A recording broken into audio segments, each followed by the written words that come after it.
or 5 weeks. Yeah. Gabriel Jesus has confirmed he will be back in action in the next 4 or 5 weeks, and this is after he injured his knee at the World Cup in that game against Cameroon, Brazil's last group game against Cameroon. He required surgery. He's been out for a couple of months, but he's confirmed that in the next 4 or 5 weeks he will be back. Now this begs the question, what happens to Nketiah when Gabriel Jesus resumes full training or gains full fitness? My name is Koranteng. This is my YouTube channel. If you are new to the channel, don't forget to hit that subscribe button, like the video, and leave a comment in the comment section. So before Gabriel Jesus' injury, he had started every Premier League game for Arsenal. He was doing pretty good. If you look at the numbers, 5 goals, 5 assists in about 14 appearances for Arsenal. That was pretty good, and you can understand why this is a debate with him nearing full fitness. But before we go into the nitty-gritties, let's just look at Mikel Arteta. If you remember when Tomiyasu was out injured, the Arsenal's right back, he started playing Ben White at right back. We all thought that when Tomiyasu regained full fitness, he'll come back for Ben White. But Ben White was doing the job, and he has been doing the job. And since then, it's been very difficult for Tomiyasu to regain his right back spot. And he's basically lost it out to somebody who is a natural centre back. But once Ben White was doing the job, once he was complementing the system by the work he was doing, Arteta allowed him to continue in that starting spot. So Arteta has shown again that no matter how good you are, if you go out for an extended period and you are coming in, if you are whoever was asked to replace you, if that person was doing the job and the system was thriving or the player was thriving, that person is more likely to continue until maybe he starts going off form. So that's the sort of the trend that we've seen at Arteta. I'm not saying that is what he will continue to do, but I'm saying that if you look at past examples of situations like this, Arteta has gone in that direction. Let's talk about what Gabriel Jesus does for the team. He's not necessarily your out and out goal scorer. He's not going to get you your 20-25 plus goals a season, no. But he does a host of other things in and around the box that complements the other attackers. So when he's playing, he's able to link up, he's able to drop deep.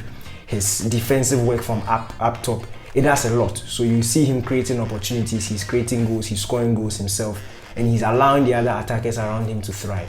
Now when Nketiah came into the team, he was more of tagged as just your typical goal poacher. But he's shown us a different side of him. He's shown that he can also drop deep, link up play, and do not to the best of the ability of Gabriel Jesus, but he can do as close to it as possible. But what he has for him is that I think Nketiah is a more consistent goal scorer, and that's where I lean towards. If you look at the numbers, Nketiah has had about half the minutes played this season as Gabriel Jesus. So Gabriel Jesus has had what?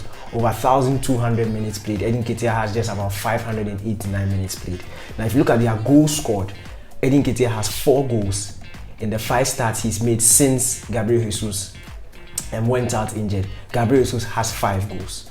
If you look at the minutes per goal ratio, that's what puts Nketiah above Gabriel Jesus in terms of how clinical they are in front of goal.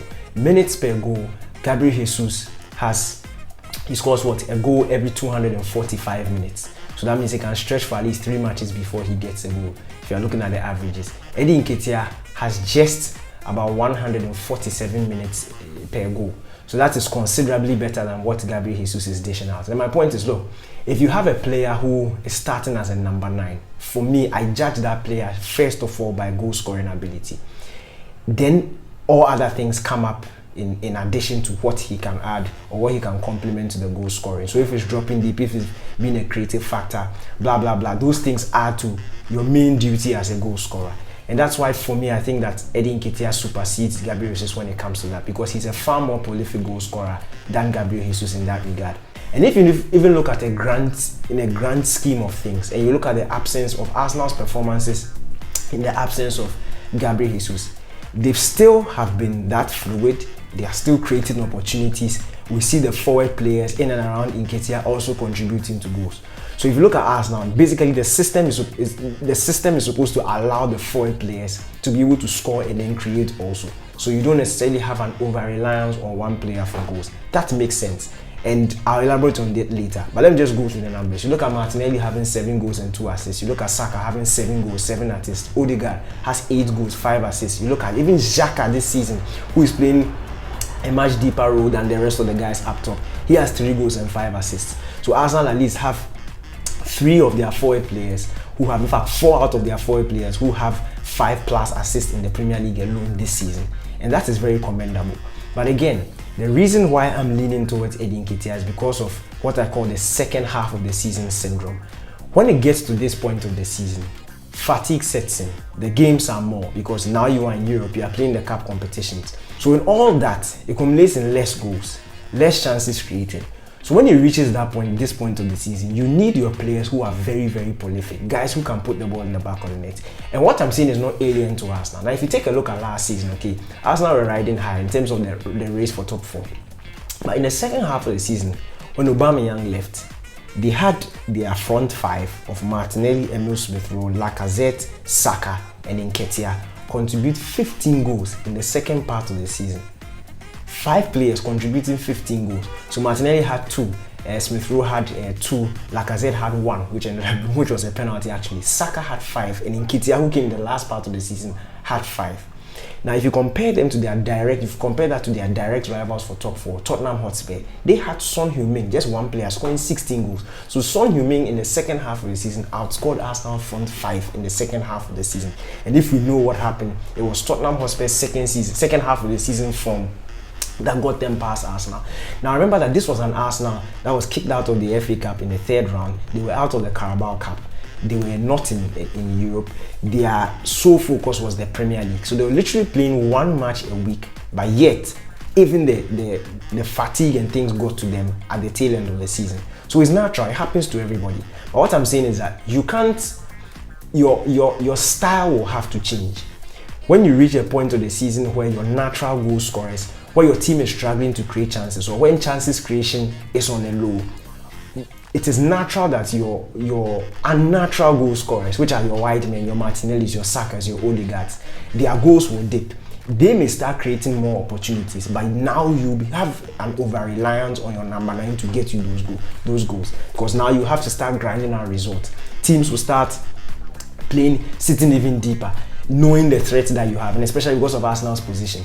So that is why I feel like at this particular point in the season, from what Eddie Nketiah has shown, from the supply he's getting and the goal numbers that he's given, he needs to stay until something drastic happens. That is, if Arsenal still want to go with that one number 9 up front. We saw in pre-season where he played both Eddie Nketiah and Gabriel Jesus up top. We saw that, so we know that it's possible. But I'm saying that if Arsenal want to maintain this front 4 of Martinelli, Saka, Nketiah / Gabriel Jesus and Odegaard behind them, I feel like they should go for Eddie Nketiah because of the more potent goal threat that he offers. That is, for me, you can't really discount something like that. It is very necessary. When you also look at Gabriel Jesus' recent form, just before his injury, he had won 6 games without scoring. People say he was offering more. What I'm saying is that when you look at him and you take him out of that system, the system is still functioning, but the only difference is that his replacement is actually getting goals. So that is where the disparity comes in. I don't think it will be fair for Gabriel Jesus to come straight from injury and just walk straight into the team, considering what Eddie Nketiah has done in the past few games. And it looks like he's going to continue because he's living up to the big moments. He scored a brace against Manchester United, was brilliant against West Ham United. Even in the North London derby, where I thought he should have scored, his overall contribution was brilliant. So he's somebody that he has really made his claim for and staked his claim for the starting number 9 spot for Arsenal. But that's just my 2 cents. Let me hear what you guys have to say in the comment section. Leave a comment, especially from Arsenal fans. Would you want Gabriel Jesus to walk straight back into this team, or you feel just like me that Eddie Nketiah has done enough to become the new starting number 9 for Arsenal?